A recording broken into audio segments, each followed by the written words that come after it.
ብርሃኑ ፈጠራውንም አቤል ሲል ጠራ። መንደሬው ግን አቡ እያለ ይጠራዋል።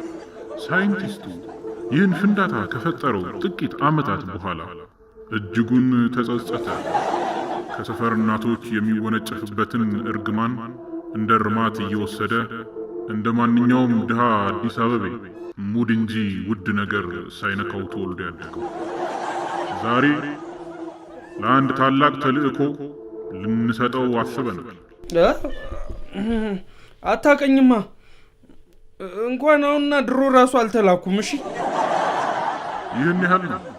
ከትውልድ እስከ እርጅናው የሚያውቀውን የገዛ አባቱን ድምፅ እንኳ አይለይም።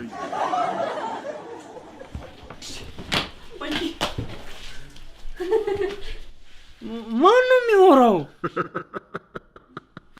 የኔን ድምፅ ሰምተህ ነው?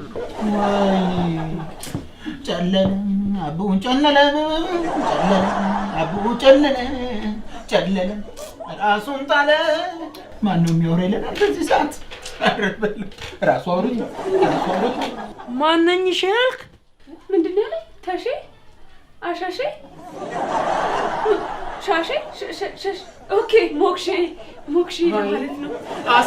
አሳድጌማ ሳይጦረኝ እንዳያብድ። አባ እንደሱ አይባልም እንዴ! አንተ መንግስት እየጦረህ አይደል እንዴ? አሁን እሱ ማበድ ይችላል። በቃ አልተሳሳትክም። ና ወተን እናውራ። ናንተ ወንድ ነው ታወራኛ? ወንድ ነው ታወራኛ? አቡ ትልቁ ላይ እንጂ ናይ ለወተን እናውራ። እዚች ምድር ላይ አንድ ድብቅ መጽሐፍ አለ። እሱ መጽሐፍ ሌሎች ሰዎች እጅ ከመግባቱ በፊት አንተ በውስጡ ያለውን ኃይል ሁሉ አንብበህ እንድትይዝ መርጠናል።